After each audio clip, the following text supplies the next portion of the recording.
Que faire des djihadistes étrangers qui reviennent dans leur pays?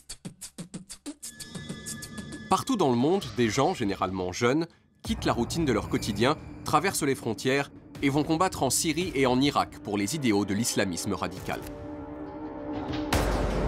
On estime aujourd'hui à 12 000 le nombre de combattants étrangers, c'est-à-dire ni syriens ni irakiens, partis dans la région depuis 2011.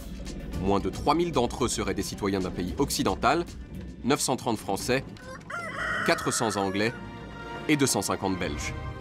Pour moi, le djihad, je dirais que c'est une activité comme une autre. Il n'y a pas de différence. Mais ces vocations posent des problèmes.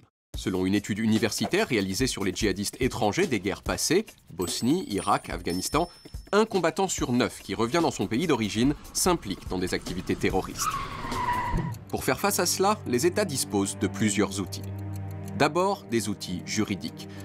Plusieurs pays comme la France et la Belgique développent depuis le 11 septembre des lois qui condamnent le fait d'aller s'entraîner à l'étranger pour le compte d'une association considérée comme terroriste.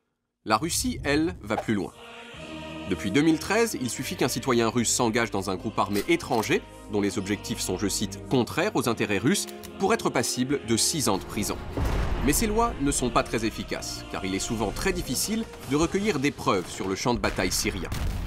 Alors les États disposent aussi de méthodes administratives. En Angleterre et en Hollande, par exemple, les autorités peuvent ainsi annuler le passeport des djihadistes qui ont 2 nationalités. Et le Premier ministre britannique David Cameron a annoncé au début du mois que cette mesure pourrait être étendue temporairement aux Anglais n'ayant pas la double nationalité.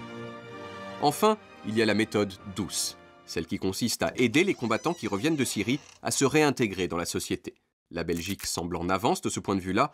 20 groupes de travail dans le pays s'occupent de la déradicalisation des djihadistes. C'est vrai que le djihad, c'est pas si bien qu'on le dit, non.